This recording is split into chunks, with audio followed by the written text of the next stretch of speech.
ఏంటండి ఆలోచిస్తున్నారు? 40 దాటిన తర్వాత అలసట, నీరసం, అసలు ఏ పని చేయాలనిపించట్లేదే. గేటు దాటి బయటికి వెళ్ళాలంటేనే చాలా భయంగా ఉంది.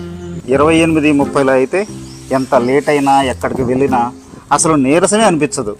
మనసు ఎంత ఉల్లాసంగా, ఎంత ఉత్సాహంగా ఉండేది.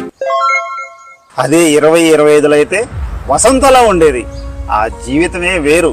ఎక్కడ తిరిగినా మజా, మస్తీ వచ్చేది.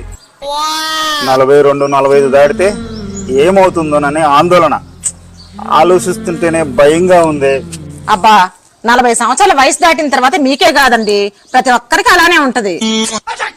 నేను చెప్పేది వయసు గురించి కాదే, ఎండాకాలం కదా, ఉష్ణోగ్రత, టెంపరేచర్ గురించి చెప్తున్నా. అత్తయ్య గారు, 7 వారాల నగలు చేయించుకున్నాం అనుకుంటున్నాను. ఎంత ఖర్చు అవుతుండొచ్చు? అనుకోవడానికి ఏం ఖర్చు అవుద్ది, ఎప్పుడు పడితే అప్పుడే అనుకో.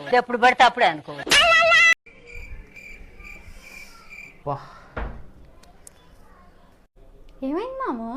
బయట ఎండ 40 డిగ్రీలు అంట. మనం 1 డిగ్రీ చేయడానికి నాన్న తంటాలు పడ్డామే. ఎండ అన్ని డిగ్రీలు ఎలా చేసిందంట?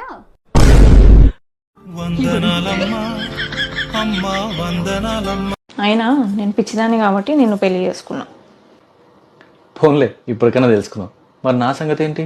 ఓ పిచ్చిదాంతో ఇన్ని సంవత్సరాల నుంచి వేగుతున్నా.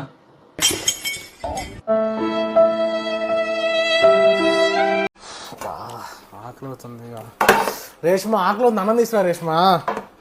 యశు, బియ్యం ఎక్కడి నుంచి తీసుకొచ్చావు? సూపర్ మార్కెట్ నుంచి. కిరాణా షాప్ నుంచి కదా తెమ్మంది, సూపర్ మార్కెట్ నుంచి ఎందుకు తీసుకొచ్చావు? ఇప్పుడు ఏమైంది? అందుకే అన్నం మాడిపోయింది చూడు. చుట్టూ అంత నాటకమైతే నటన రాకనే వెళ్ళిపోతే కాలం